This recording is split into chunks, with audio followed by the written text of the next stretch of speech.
Get that dog off processed food because that is going to be your biggest game changer. Hey, I'm Dr. Ruth Roberts, the original holistic pet health coach, and with me today is Dr. Susan Bohr, the founder of Chi-Dog. And for those of you that are not familiar with this company, it's one of the very few out there that produces cooked food that is made along the lines of traditional Chinese veterinary medicine. So much like we talk about with the crock pet diet, this is a way that if you just cannot get to home cooking, you can have food delivered to your door that is precisely what your dog needs. Now, Dr. Bohr has been practicing as an integrative veterinarian for over 15 years and teaching food therapy and home cooking to dog. She's also been doing acupuncture and Chinese herbology for all of that time as well. And after seeing the benefits of what real food does for pets, she formulated Chi-Dog meals to be cooked, balanced real food meals to protect against chronic disease and naturally promote balance in the body. Dr. Bohr provides an integrative approach to diet and nutrition for dogs, supported by the principles of food therapy, because food is the medicine we take every day. So, Dr. Bohr, welcome. So, really great to see you. Thank you. Nice to see you, Dr. Ruth. And I see we're having just a smidge of an issue getting over to Facebook. Hopefully, this is getting happy now. And we actually got the chance to meet while we were at the AHVMA, My favorite which was conference. fun meeting because we're in with the folks that know us and love us and definitely get our mission. So, tell me a little bit. How did you and when did you graduate from veterinary school? Oh Has it gosh, been? 2005, 2006, and I practiced regular Western medicine for 5 or 6 years, and then started thinking there's got to be something more to medicine, and Right then on. found traditional Chinese medicine, and thought this is what I was missing. This is real medicine. So that was great, and then I started getting into acupuncture and herbs, and found food, and thought, oh. This is what we need to be Oh, healthy. that. Yeah, Right on. we need good food. And you'd gone through the first pet food recall and just the insanity that was there. Oh And yeah, that you was mean before back you really when got into the food aspect of it. So how yeah, was yeah, that? and back in when they had that yeah, I remember, and it was very confusing when they had that issue, and but I think veterinarians just thought, "Okay, we just need a different kibble." You know what I mean? There wasn't much introspection, there, but Really? Yeah. Yeah. So for me, during that whole event, the final blow to kibble and to prescription diets and all of that was the fact that at 5:30 p.m. Mhm. after the delivery truck for Hills had arrived, I got this fax, which tells you how long ago it was from Hills, that said, "Oh golly, we hate to say this, but we've had to withdraw. I forget which diet it was. It was probably the metabolic diet or something from the Mhm. market because we've realized there's a contaminant." And by that time, of course, all of their helplines were shut off. Everything was closed down, so there was no way to contact them. And it Yeah. was like, are you guys kidding me? That was Oh, yeah. just ridiculous. And it was just, Yeah, it's just yeah, you don't feel like you've got any support there for sure, and it is a scary endeavor. But then when you start to think about even without the recalls worries, even what kind of quality, and I'm sure you've done lots of investigation and research, and kind of we all had that eye-opening experience when we go, wait, they put what in the food? You know?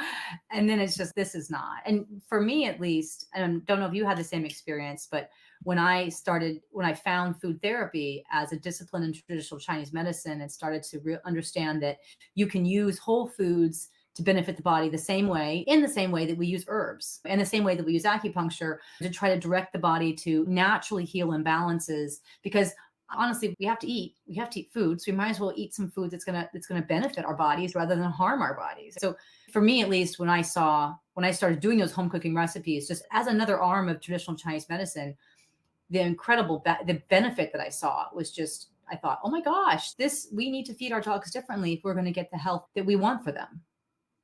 Right on. And that was the thing that was so powerful for me, was that my first experience with it was with one of my own dogs, and I was enrolled in the acupuncture course at Chi Institute at the time. Yeah. She had developed bacterial endocarditis, and literally I watched on ultrasound as a lesion went from something like a centimeter on her heart valve and got stabilized, and went through all the Western meds, took her with me to the Chi Institute at the next class. They told me the points to use, they told me the herbs to use, and they told me you really need to start cooking for her. And I'm thinking, oh, wow, okay, I don't know about that, but this dog was not having needles, period. So she Yeah. thought the herbs were okay, and she thought the cooked food was really an excellent idea. And so I Yes. literally watched over the next 3 months as that 1 centimeter, half an inch lesion shrank Mhm. to the width of a piece of paper.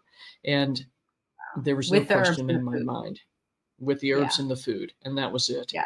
And And it's it just, just that, yeah, there was no way that was going to happen with the conventional approach by itself.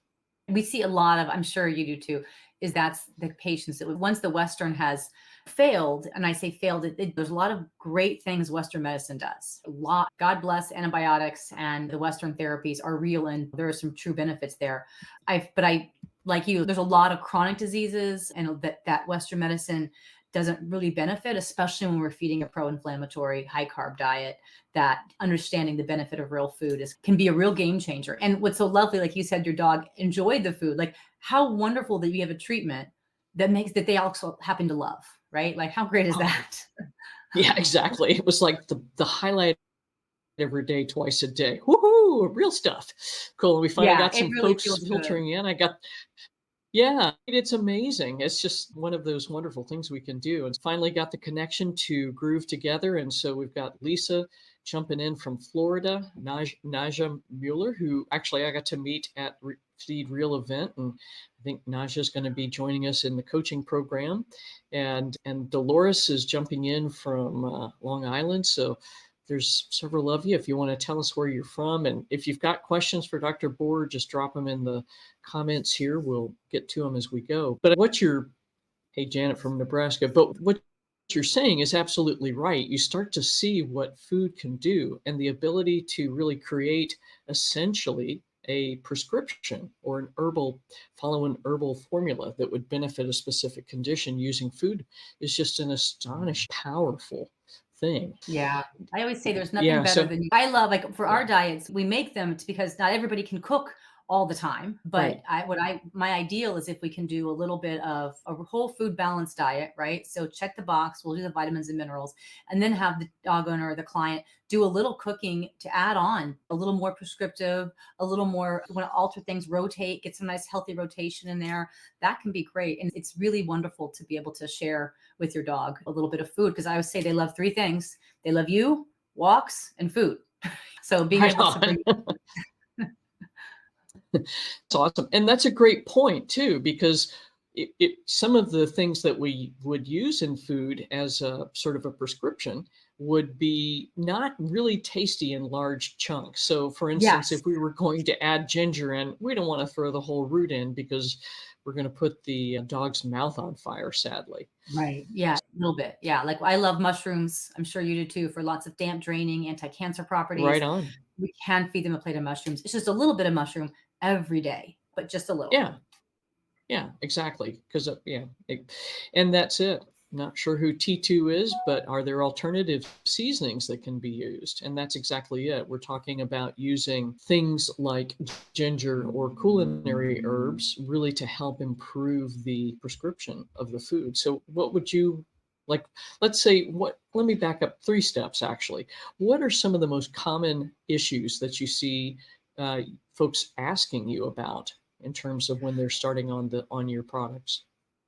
Yeah, the big one, of course, is lots of dogs with GI problems, right? Because that's an obvious one that we're looking to food. And also a lot of GI problems with our dogs when we're trying to help them. Sometimes the problem is not eating well. And so that's a problem like today, right? Like I'm sure the old saying that when in doubt, support the earth, meaning when you've got an ill dog, make sure you're supporting the Right on. digestion. their earth, right? So it doesn't matter. It's not that it doesn't matter, but before you can even get to what their issue is, you've got to have their nutrition, right? Because if you're not eating today, it doesn't matter if we're giving the very best in chemotherapy or the very best this prescription. If the dog isn't eating, we need to focus on that today. So a lot of times we deal with poor appetite or dogs who are worried are going to have about the fear of going to the hospital again is there. So we deal with a lot of that. And then we also deal with a lot of chronic inflammation. So I know that my dog's eating okay. Can we do anything to help this Cushing's? Or can we do anything to help their skin? So those are kind of Right on. the big categories are chronic diseases that are sometimes managed well or poorly with Western medicine, but we're looking for better. And then the other big category is lots of GI problems. We got to get this dog to eat. So those are probably the big two that I think that Chinese medicine food therapy can do a huge improvement on with just I don't want to say a little bit of effort, but you can home cook and a lot, I'm sure, and make a hobby of it. You can find easy ways to home cook, or you can just say, I'm going to order a balanced diet and not have to worry about it. But really bringing food into those big categories of diseases can be game changing. Right on. And Dolores is asking about ginger and turmeric. And when I formulated the original Crock-Pot diet, those are two of the herbs that I would include because long term, they're going to offer some support to GI digestion. And also, turmeric in specific is going to help reduce inflammation by resolving stagnation. And it's Mhm. really interesting. We're having to back away from turmeric now because we're seeing so many dogs that are sensitive to it. So we'll Yeah, it's use a little bit of ginger or more some. is yeah, and a little bit of being wise that more isn't always better. Like that you can do too many supplements, right? That same kind of idea is with some of the spices to be just very small amount. Right on, right on. And that's it. We're not going for therapeutic dosing here. We're going for long range support of all of the systems. And Dolores, you're also asking if it helps with bloat. And the last research I saw with bloat was the dog eats the kibble, drinks a ton of water, and then that creates the issue. And Yeah. so I think real food, regardless of how you do it, helps because it's much easier for the dog to digest and get things through the system. Yeah. Have you? Absolutely. Yeah, I Yeah. would say question, does it help with bloat? Absolutely. You just got to get real food in there and not do this kibble where yeah, because you're right. The expansion is just even from a mechanical issue, ignoring the health or lack of nutrition in the processed dog food, just mechanically. That's Right on. And Naja's asking if it's recommended to give turmeric to a hot dog. And again, small amounts, probably okay. yeah. Large amounts might create a problem because it can be pretty warming. And what I would do What's for your that hot dog is Mhm. do ground turkey as my Right whole on? food because I've got a cooling meat. And what I love about turkey is it's our best cooling meat that is available in our grocery store. Like we do the fire diet and She Dog is our turkey diet. So for that dog, for a hot dog, I would say if there's a benefit of turmeric, add the littlest bit of turmeric to a ground turkey diet. That's either you cook or you can do the fire diet, but that would be my way to get both. Right on. That's it. And that's the beautiful thing. You can make so many adaptations based on what your pet needs. So that's a great question. We've got some really awesome stuff coming in here. So, yeah, exactly. It's a balancing act. It's not all one size fits all. You got to look at A, how your dog is doing, and B, how is it responding to what you're putting in the bowl. And I think Um, how's it's doing the first question with how it's doing for me is always, how is it eating? Is it eating well? And is it feeling good after it eats? And so start with that and then think, what am I trying to do for my dog's long term? And then add on, but get that base of real food to start off with a healthy base. Exactly. And that's the thing. We tend to, in the US, we tend to go in this whole path of this is the way. No, this is the way. No, this is the way. And the reason there's so many different ways is because the one way doesn't work for every person or every dog or every cat. So you Or really, even I in agree every part of totally. their life. Yeah, exactly. What may not work at 10, but that's Yeah. exactly it. So if you're That's what I noticing think a 2 hours lot about. later, they're licking lips and stuff, that's not cool. Yeah. What I think a Sorry. lot about is with the raw food, Chinese medicine, I'm sure sees raw food as good for some who are very healthy and strong chi because you're going to cook it. But senior or youngster, anybody who's a little deficient, then we might want to go to cooked. And that's just a way to feed more gently, is to feed cooked. So that's an example of different phases of your life. You know what I mean? That you may eat differently, just like us. Exactly. And so I think you just got to pay attention to what your dog or your cat's telling you. And Lisa, you got a hot mess going on there. And that Hmm. is way more than I think either of us can answer in this question, in this session. But one of the things I would encourage you to do is to do a food sensitivity test right off the rip, and Hmm. see what's going on, and then work with somebody that can help you figure out, okay, I've got these sensitivities that my dog's dealing with, and these other things that create some challenges because of the other health challenges you've got going on. And so Yeah. that's where working I with mean, a holistic pet health coach is awesome, or a right. veterinarian if you've got access. Yeah. And I would say And with then are that, you?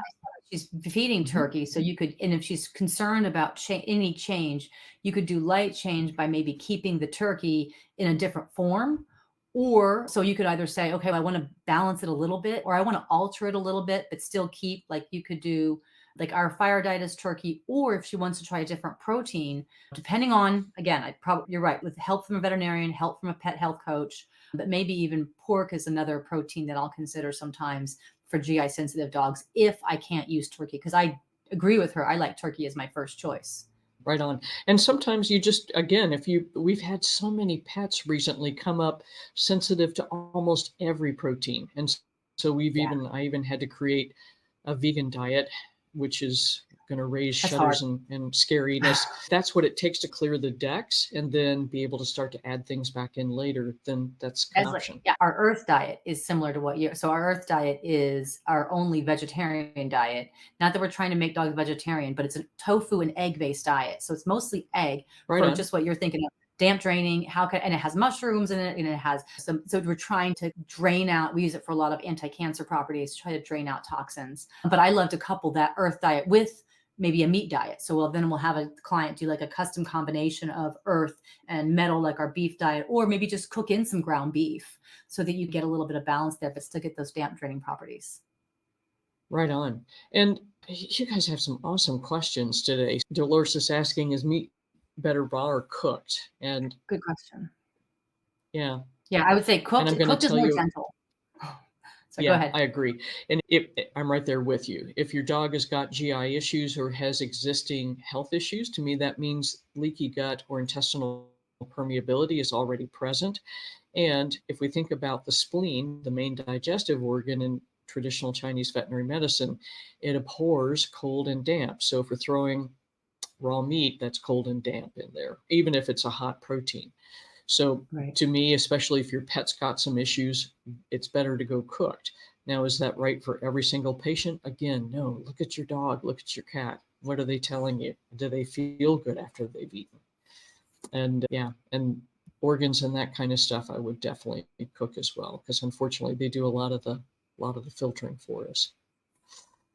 Cool. So we're talking a lot about the five elements inadvertently, but we've alluded to the spleen a couple of times as being the main digestive organ. So how do you, and you've got an earth diet, so spleen is the element of the earth, but talk about why that is so important, why the spleen really plays a main role. Yeah, the spleen is in Chinese medicine, meaning not specifically the actual spleen. It's the metaphorical way we describe the middle part of our body, our digestion. So it's really more like our pancreas and our stomach and some functions of the liver combined. But it's we think of it as the way in which we digest our food, and how healthy is our spleen means how well we are digesting, and some other things. It also affects our skin, the dog's coat, but big picture is when we think about, and this is what for me was so impactful when it comes to looking at food and food therapy, is when in Chinese medicine we call, when you're born, we say you have a certain amount of gene, right? Which is almost like your genes, right? In Western medicine, we say you have your genes. And if you have a dog who, gosh, lives till they're 18 and they're super healthy and they've just been eating kibble or whatever, and they just then that dog has great genes or great jing, and God bless them, right? When we have a dog who's weak or deficient or just always struggles, that dog has weak gene, or we'll just go, darn it, they got the bad genes. It's just another way to describe it. But the only way you have of improving your gene or improving your health in Chinese medicine is to improve your digestion, because that's the only source of what we call postnatal jing. So basically, it says it's just a way of describing what we already know, which is to be healthy, you should eat well, right? And in Chinese medicine, we say to be healthy, to have the only way you can improve your jing is to strengthen your spleen qi. So you do that with food. So to me, that was like kind of game changer, especially when I'm sure, like you, lots of dogs who have health needs. We don't see the healthy ones, we see the dogs who are struggling. And so for those dogs, it was just like, man, how can we give more to this dog? We have a client who wants to do everything, right?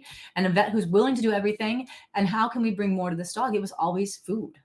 Exactly. And I think that's just critical. And if you, the thing that was so interesting to me, I studied functional medicine after traditional Chinese veterinary medicine, but it's another system of medicine where digestion is the main role. So I used to, my favorite saying is that you can't outpill a bad diet or the wrong Mhm. diet for your dog. And I think that's probably a more appropriate response, because what, as we've been saying, what works for one dog may not work for another dog. But to me, in my hands, cooked food has worked, I would say, 95% of the time. Yeah, And I think it's the how only you way. And find, especially if our dogs were already eating real food, then we wouldn't be shouting from the rooftops about how important food is, because they'd already be on a healthy diet. It's just that so many of our patients and so many dog owners have experiences with dogs who've been on kibble, which is by definition processed and therefore pro-inflammatory. So that's why it's such a significant part to change the food if they've been eating processed food. amen, amen. And Dolores, in an answer to your question, the other part of what happens when the spleen is working well is it produces gu qi or fu qi. The gu qi goes up to the lungs and moistens the lungs, gives it energy there, and then further gets transformed into wei qi, which is like this protective umbrella. So it's like the immune system. So if you're eating well, your immune function is going to be well. So that's how this all ties together. It's a very elegant system once you dig into it, but it's really mind boggling to start with. I hope that's helpful too. So and that's the thing. What's really important is, like Naja is saying, that rabbit was a game changer for her dog Tonka, and that's an extremely cooling protein. That was what he needed to get right. You just have to keep trying and looking and seeing, is this working? Is this better? Or is the same? And keep moving forward from there. So there's a lot of folks out there that are talking about raw, and that's the most of our colleagues are in the raw way. And that's what they have found to be successful. But it's interesting. I was doing some research on the oldest dogs, and there was a woman that had actually compiled what the oldest dogs were eating. And you know what the really interesting thing was is that the vast majority of them were eating kibble. So out of 30 dogs, 15 were eating kibble, 2 ate raw, and the rest were eating home cooked. I think there were 5 of them that they weren't quite sure. But what was really cool was that, and one dog was from South Carolina and was eating like hot dogs and hamburgers and like just Doritos, really bad food. And this dog lived to be 31, but he'd Wow. never been neutered. So I think Wow. there are so many factors. We can't just say it's the food, it's the vaccines, it's the Right. Bravecto, it's the this, it's the whole picture altogether. So we have to really be cognizant of all the other factors that may be going on in that dog's life. And for So your individual dog, you just have to think, how can I make my dog? You know what I mean? Because I can't change the air they breathe, right? I can't change. There's some things you can't change, but you can change a lot of. So we just know the principles of things that are most likely to encourage health: good food, clean environment, less pesticides, and that's you do the best you can. exactly. And this is extremely true, Naja. You have to be patient because your dog didn't develop these horrible skin issues in 2 weeks, and they're not going to go away in 2 weeks either. It may be patient, expect small gradual changes. Maybe it'll take 3 months. Maybe you'll really get lucky and it really is 3 weeks, but you just have to be patient. And Lisa, you got a lot of stuff going on. Again, this is where you've got to really work with somebody that can walk you through this. If your dog has protein losing enteropathy and is on a really strong medication like budesonide, again, this is a situation that didn't happen last month. This has probably been going on for months or years. And so you need to be patient. You need to work with somebody that can really help you be guided through this process. And you want the coaches, and because I've trained them to know all the stuff, to how to work with Chinese medicine, and then Dr. Borer can help you if you don't have time to cook. She's got all the good stuff for you Yeah. set up with the diets. Yeah, but this is a diagnosis I learned about in veterinary school, right? Protein losing enteropathy, and I Mhm. think I saw one case. And then probably about Wow. 2005, we started seeing them all the time. A lot. So I A finished school lot. in 1990 for frame of reference. But was that your experience too? It's like Oh, yeah. all There these things and we I heard about. and others there are I find that, and I don't know if we're better at finding it or if we're just more in tune to it or if we really do have a lot of changes, but it is definitely pointing to GI issues to have a protein losing neuropathy, so losing protein through your intestines. And the other thing, but there are a lot of conditions with gallbladder stones that I think I saw as an intern, and we thought this is the only time you'll ever see this case, and now we hear about gallbladder stones a lot, and those are another chronic medical Western medicine condition that points directly to diet. In Chinese medicine, you get things like stones and tumors when things stagnate, and they stagnate when we've got a weak spleen qi, we've got a weak wei qi. So our digestion, our immune system doesn't move things, and then as it should, and then we end up getting stuck. And when it gets stuck, it promotes heat, and then it gets more stuck. And next thing we've got tumors and stones and that kind of stuff. So again, it comes back to prevention with good food, with a healthy environment. And but you're right, where I think it's even when it comes to nutritional issues that we see intermittently in Western veterinary nutrition. Chinese medicine says you start with a poor quality diet, you're going to get deficiencies, you're going to get chronic imbalances. And whether it's protein losing neuropathy or gallbladder stones, or when we have like urinary bladder stones, it's just going to be you're chasing things, right? Always. And that was the frustrating thing to me, at least in Western medicine, is if we can start with better health and initially we'll chase less chronic disease. Right on. And that's the thing. That's where Western medicine is amazing. If you've got appendicitis, hospital is the best place to be. And I can guarantee you that was not fun, but that's what needed to happen. Yeah. Same thing. If your dog is injured, it has a laceration, it needs to be sewn up. Where Right. Western medicine really fails is chronic disease, because Yeah. we're That's what I love, accustomed, the we're trained integrative to treat approach. symptoms. Yeah, Mhm. And then that way, use the exactly. Western Because medicine, that's but a we know that if it fixed everything, we'd be done. We add on and use Chinese medicine to integrate the two. right on. We talked briefly about skin disease, and in functional medicine, I can tell you any type of dermatitis is an offshoot of intestinal permeability or leaky gut syndrome. And I think it's the path to that understanding gets a little less clear with traditional Chinese medicine. But I've heard you say GI disease, skin disease, and those are your top two, I'm guessing. Yeah. So when you see that patient come to you, or that person that has a dog or a cat with skin issues, how do you help them sort that through with food? Yeah. Usually I'm sure in Western medicine, we think, is it because Western medicine puts it into two distinct categories. You're either food allergic, less common, or it's environmental allergies, so the pollen allergies. And then if Western medicine says, what's a pollen allergy? Then the food doesn't matter. Eat whatever you want. It's completely irrelevant, right? Which Chinese medicine Yeah. knows that's not true. And there is some research now, I'm sure, that in Western medicine that's starting to show, they talk about the gut skin axis. They talk about the microbiome and how, oh my gosh, it does affect the skin. So there is, which I love, Oh, because Chinese medicine, we knew that long oh, time you mean ago. yeah, you mean it's all Yeah, related? yeah, exactly. So we should Yeah, take a yeah. holistic approach. But no, Hmm. so Western medicine puts them in two discrete boxes that so commonly clients will come to me, or I'll speak with clients who say, I don't know if my dog has a food allergy, or it's usually they might. So let's not ignore that. And so what usually do is we'll start them on like our water diet, which is pork, or they can cook ground pork. Pork is usually a novel. So we talk about novel protein. So Western medicine says if you have a food, you want a new protein. And so of the new proteins, we think pork is most likely going to be one that you haven't seen before. And that's the extent of the reasoning behind that. But Chinese, so I like to use pork as it's a neutral meat from a Chinese medicine perspective, but I like that specific protein because then it'll still fit the box of the Western medicine. Let's do something novel as a novel protein diet, but I still get a whole food and one that's here in the US, right? So I want a USDA regulated, made here in the US, produced here in the US. I don't want to have to get any ingredients from outside of the US. So that's my top. So we use the water diet for a lot of allergies, skin issues.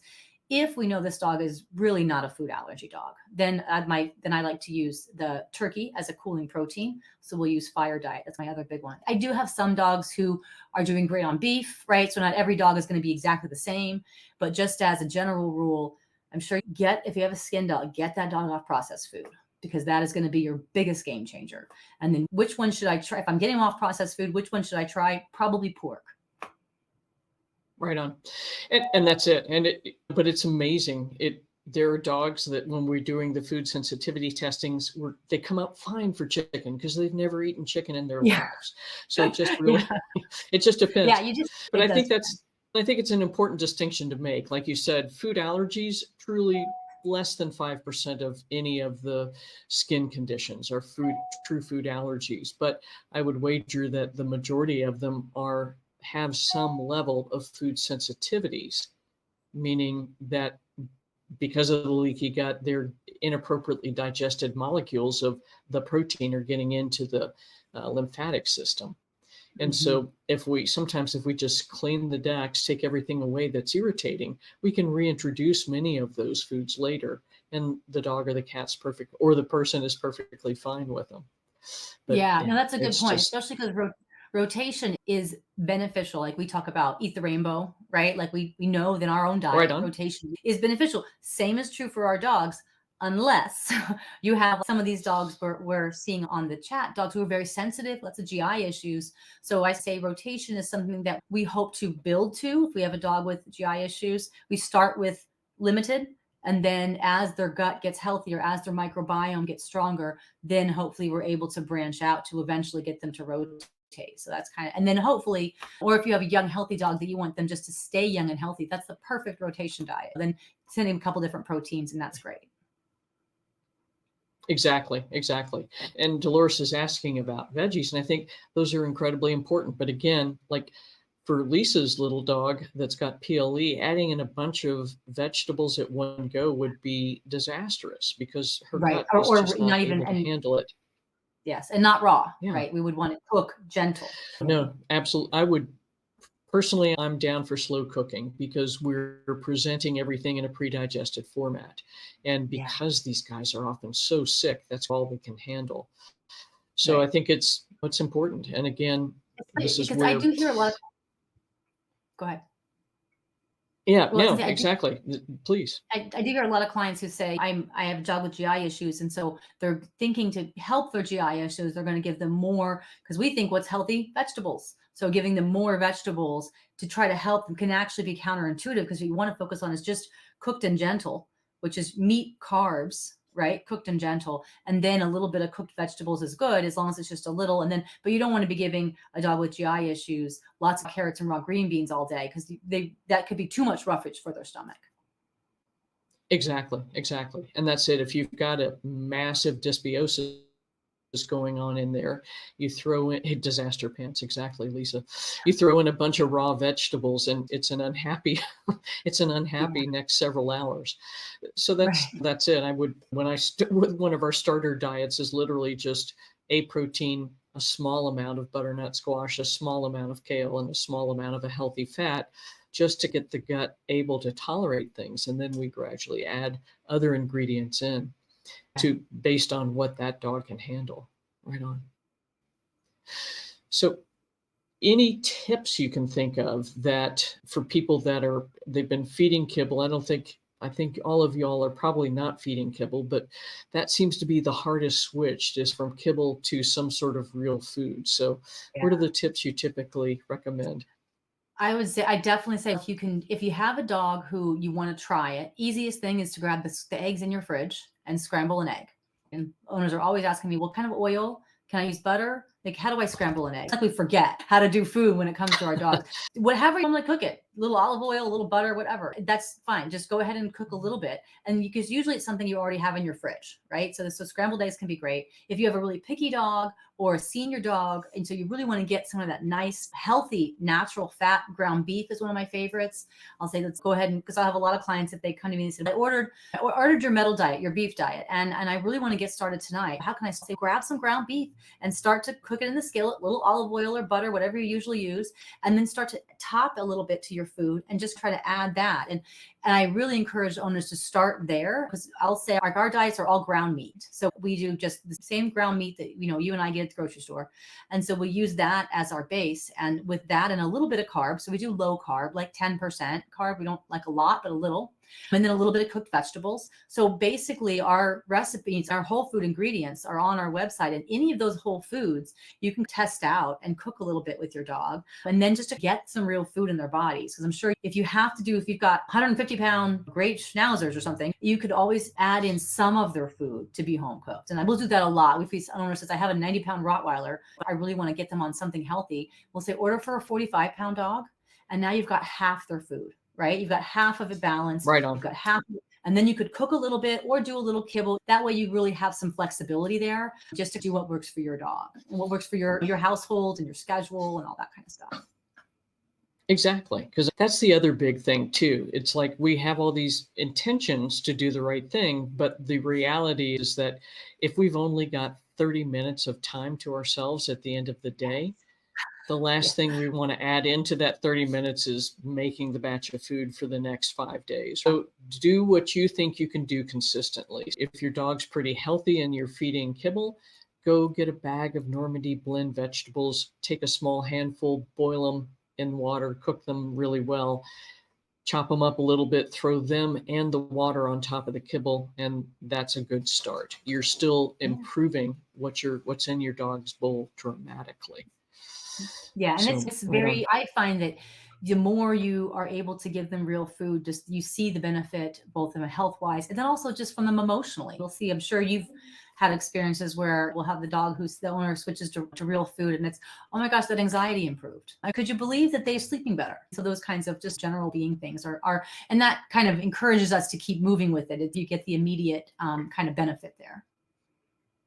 Yeah, absolutely. And we know on the functional side or the physiologic side that the gut is responsible for something like 75% immune system function and almost 90% of our neurotransmitter function. So it's no wonder that they're less anxious, that they're sleeping better.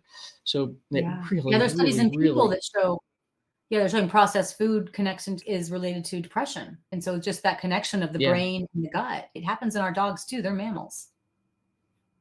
And our cats. Exactly. Like Hayo came out of a situation where this woman had 140 dogs in her house and just awful.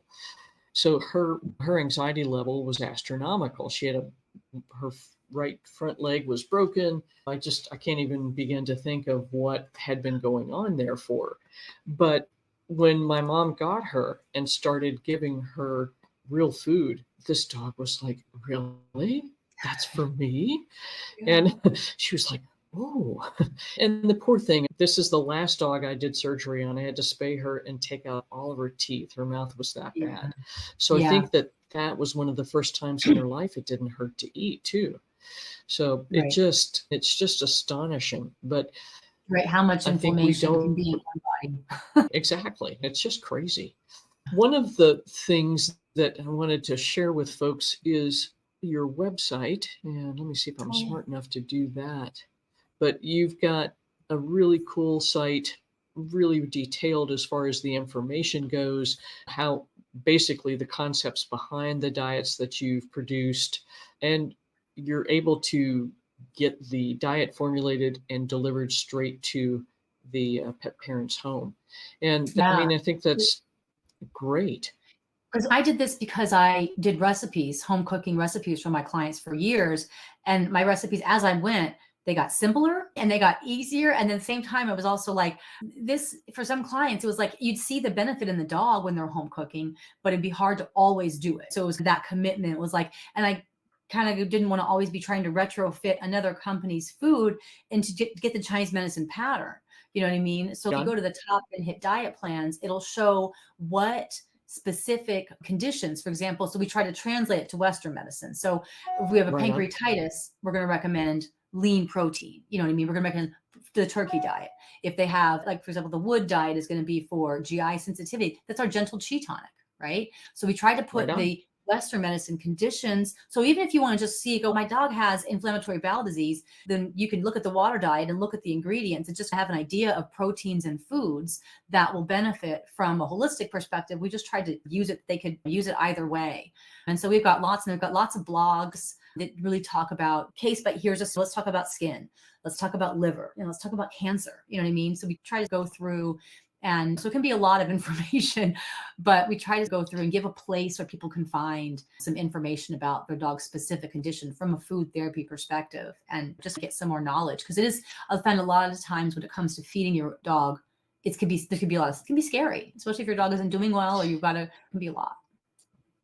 It is a lot. And we were chatting before we went on. When I started talking about home cooking in 2006 and 2007, just as the pet food recall hit, I was scared to death. It was like the AFCO police were going to come get me. And I think you had that same, what am I supposed to do?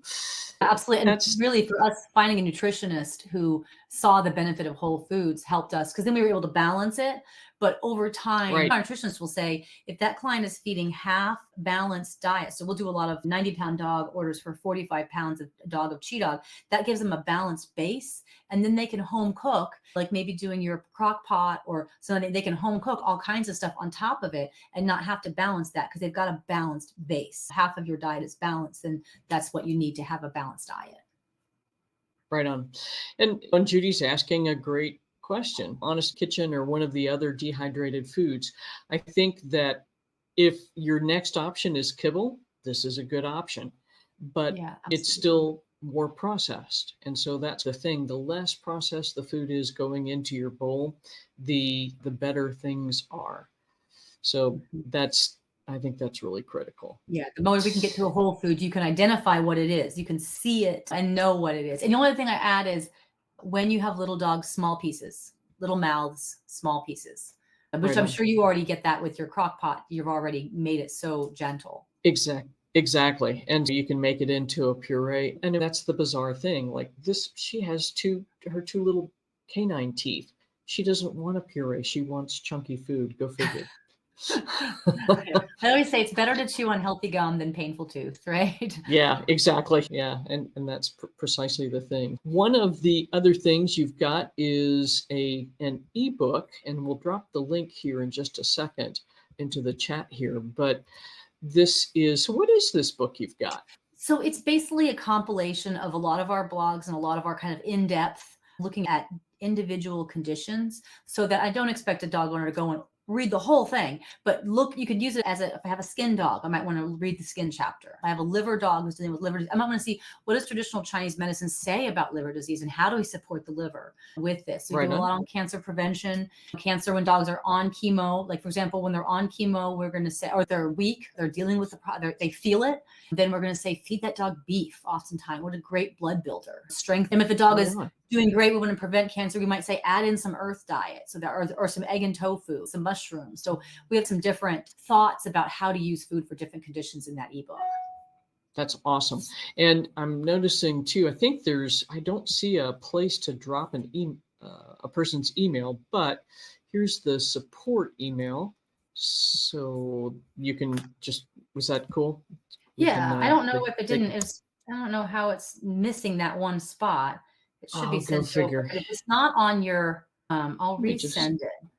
Yeah, let me just double check support my email and make sure I didn't do something stupid. That's okay. Let's see.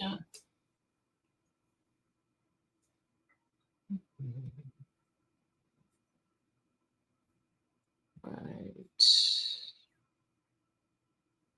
Yeah, it shows up on mine. It's weird. That's strange. Yeah. I'll and it may just be to you as well. Yeah, no, I checked it from the email. So yeah, re-email it and I'll see if I can send that over. I see on my end, it says hit your email here, but you're right. You can always go to support@chiog.com and say, send me ebook. Right on. But yeah, you can just all the folks what you guys are dealing with. If you did Janet, if you did a Glacier Peaks test 5 years ago, I would honestly, this is where you need somebody to help you walk through this. So, you may need to repeat that test. We're actually looking at a couple of different options for food sensitivity testing. And again, work with a health coach. I just can't recommend that strongly enough because they know how to use these tests and also how to manipulate the diet, help you figure out how to heal and seal the gut, And maybe because even just that's a, do beef or yeah, pork. Start with, so since she's doing beef and pork loin, maybe go, right. I'm gonna go Separate just them pork out. or just beef and try, and Excellent. then try one of those 2 to see if that changes things. Yeah, that's an excellent suggestion because sometimes by having things put together, it's really confusing. Yeah. So that's So that would be so a case where, here's yeah, you wanna limit things and go, "Okay, as long as the dog's eating," because we always say, we can all make the perfect Chinese medicine diet, but if the dog doesn't eat it, then you need to find something else, and then that kinda gets into the sometimes we have to rotate by necessity. exactly. Yeah, because you'll if there if and that's the beauty of having a single protein diet is it's crystal clear if that's okay or not okay. And Yeah. I think that's really important. Dr. Bora, thank you so much for taking time to jump in with us today. Any parting words of wisdom you want to pass on to folks? Oh, just if you That's if always a you're tough one.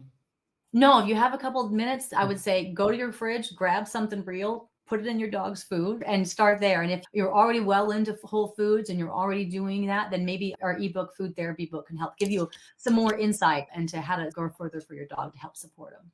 Right on. Again, thank you so much. Thanks everybody for jumping on today. You had wonderful questions and you see the problem. It's not all cut and dried, sadly, but this is a good place to start if you haven't even begun digging in. So until next time, thank you so much. Keep the questions coming on our pages, and we will look forward to answering more for you. Thanks so much. Cheers. Thank you.